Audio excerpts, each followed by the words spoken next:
because of lies.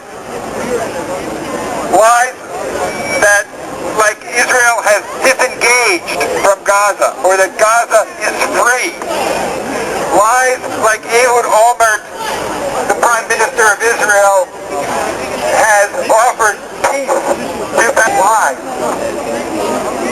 Lies like the Anti-Defamation League saying that Bishop Desmond Tutu is not qualified to investigate the massacre in Beit Hanun because he is. Lies like Human Rights Watch saying that the men and women of Gaza do not have the right to stand on their rooftops and in their streets to protect their citizens and their houses from destruction by Apache helicopters.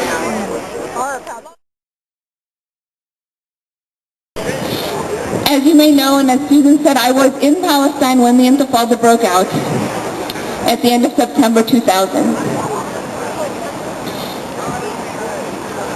I took part in the first few demonstrations,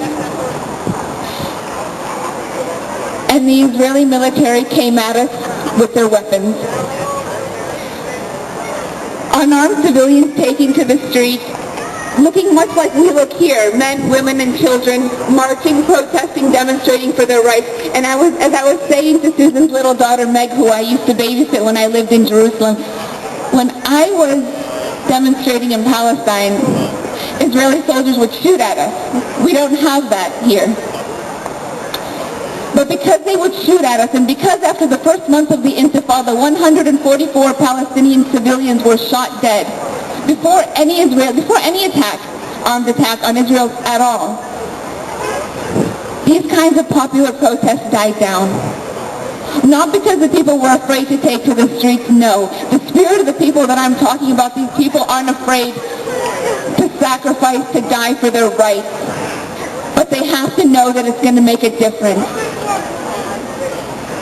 We have to know it's going to make a difference. If we didn't think we'd make a difference being out here, would you be out here?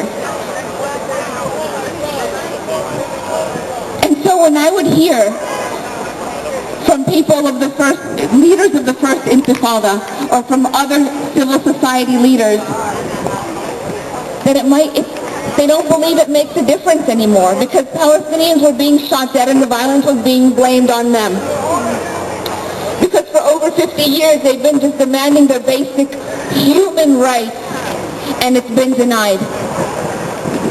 Because we thought that we were in a peace process, but the powers that be did not want that.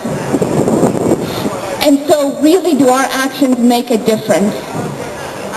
That's really what drove the founders of the International Solidarity Movement to establish this movement, because we wanted to globalize the Intifada, to involve people from all over the world, to change the way the media is reporting on what's happening, and to really try to give the Palestinian people that have known nothing else but occupation, to give them some hope that they are not alone. We need to be here today. That is why when we founded the ISM, we called for people to come to Palestine to see what's happening, to stand with the people, and then to work with us. Go back to your own home countries. Do what you're doing today, but even more than that. Even more than what we're doing today. I was asked by a journalist only minutes ago. He said, you told me that a big part is educate people. That is how the global movement for Palestinian rights works around the world. I want to tell you to be involved.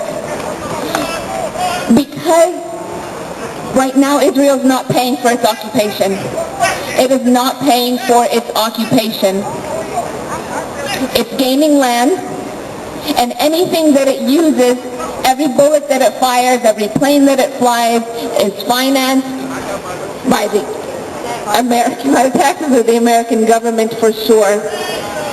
And any hit to its economy is compensated by the American government and American taxpayer dollars. We work in our own communities. We need to know that we are funding the occupation, and there are things that we can do to cut off that funding. There are things that we can do to pull our political, economic, and social support, and ultimately the legitimacy that Israel has to continue to exist if it doesn't end the occupation. It cannot continue to exist as an occupying power.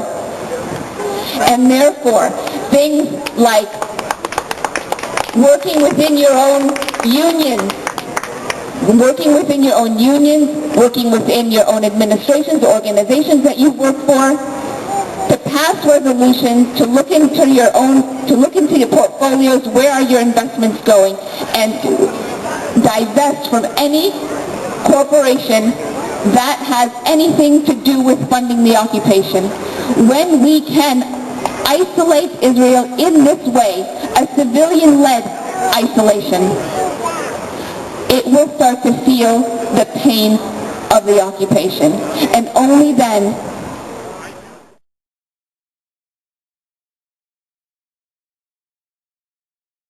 what are you talking about? How can you laugh? How are you going to feed your children? And he said, yeah, you know, it's true. It's true that my land is now gone, and I can't even get to work. And now I can't even use the land of my father and my forefathers to feed my children. But Hueda, we can't let them strip us of our ability to laugh, to live.